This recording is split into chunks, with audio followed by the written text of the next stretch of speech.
What up, YouTube, man? It's your boy. I'm back with another ass. You got this Kevin Durant situation is getting spicy. I ain't gonna lie, bro. I've been waiting to kind of react to one of these videos just to see if they know like more news and what everybody else know. But I'm trying to see what Kevin Durant got to do with this though. Like obviously, he just went with Jimmy Butler, bro. Sneaky big move yesterday. The Suns traded their 2031 pick for 3 Jazz firsts.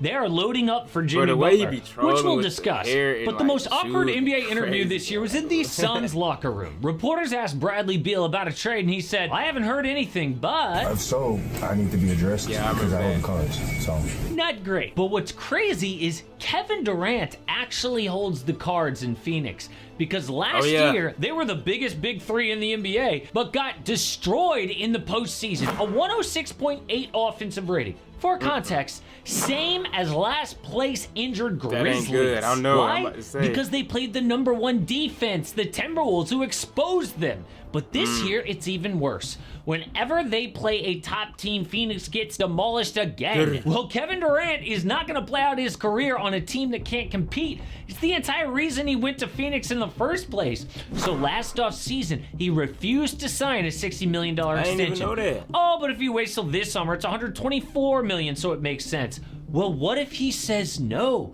Have you seen the Suns lately? They just played the banged up Cavs without Evan Mobley, no Karis LeVert. Boat race by double digits. Another first round exit? KD will leave. Even Stephen A. Smith, who knows KD, said Kevin Durant ain't too keen on staying in Phoenix. He's not demanding a trade or anything, but he wouldn't mind being out of there. Really?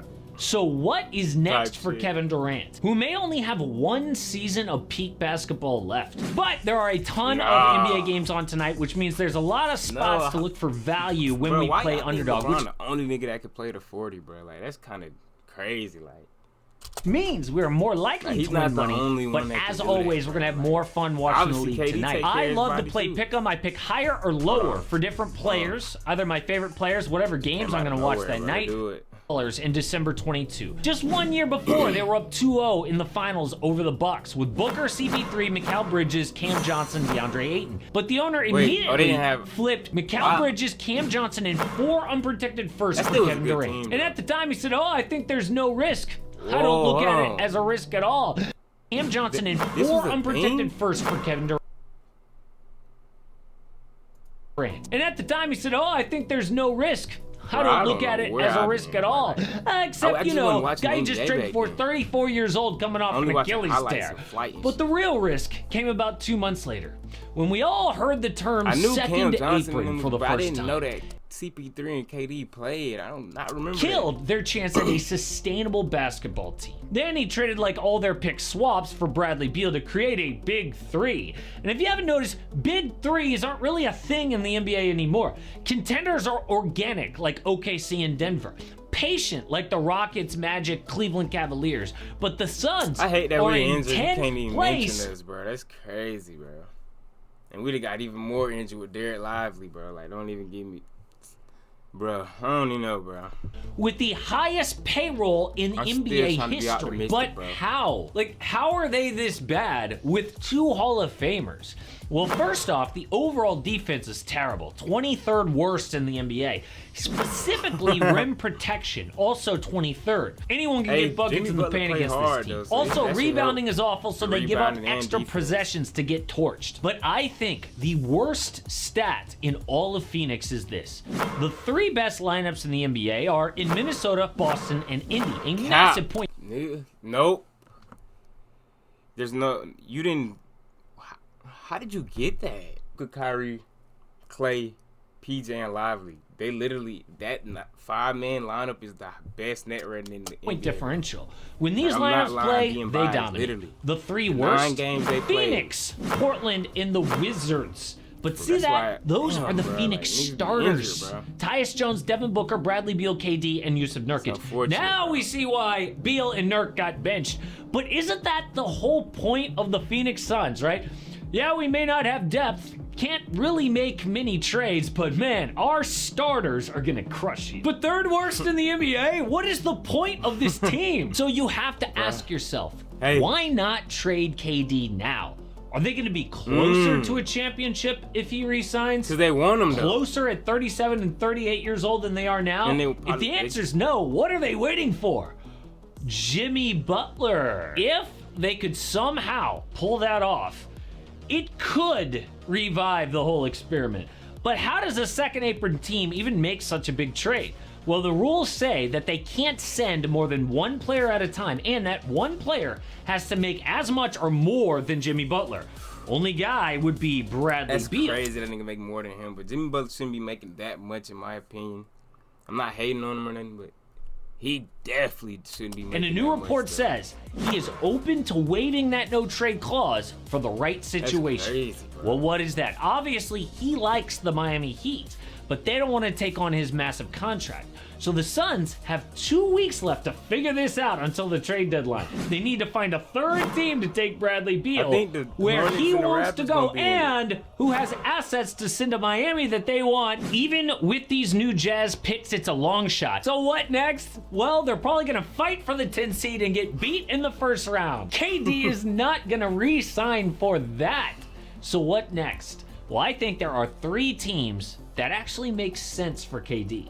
The first is Golden State. No. And if you don't think he would return there, did you hear KD recently talking about the Warriors? Sounds like he misses them. The Warriors, we played together. We actually played real team basketball for us to win. We made shots.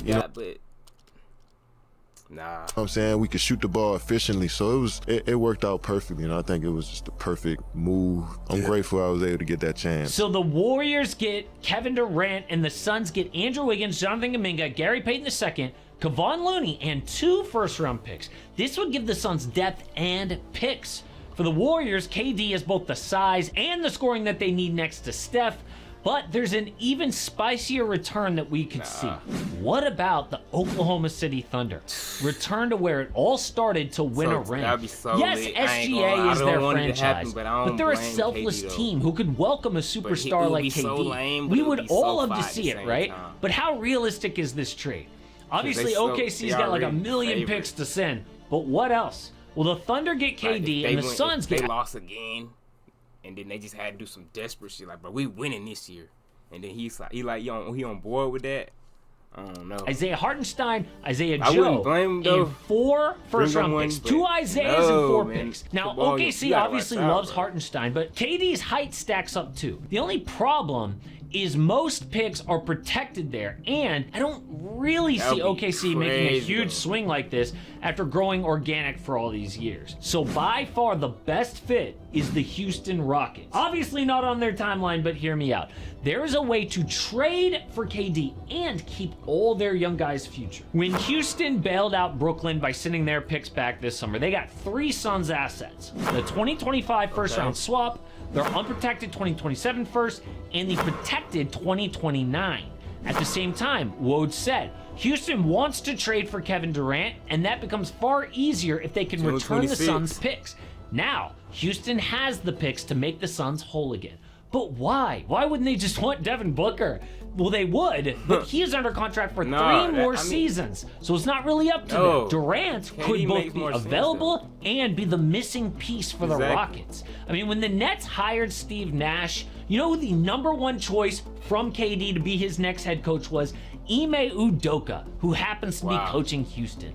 Also, his assistant is Royal Ivey, a guy that KD met when he was a teenager, and they have been described as best friends. So what if all it took was Kevin Durant for Fred VanVleet, Jeff Green, and all those Phoenix assets back? Yes, the Suns get their picks to rebuild, and Houston gets Durant to compete for titles the next 2 years. At the very least, they will get all their young guys a lot of valuable playoff experience until KD retires. But believe me, the Suns are going down hard. And as soon as Durant refuses an extension this summer, it'll be the biggest story in the NBA. It's just a matter of time for all... I feel like they would want more. At least one young nigga, right? Like... all these trades are getting talked about. But the last big trade in the NBA was Karl Anthony Towns to the Knicks. And at the time... Man, hey, y'all boys tell me what y'all think of that, man.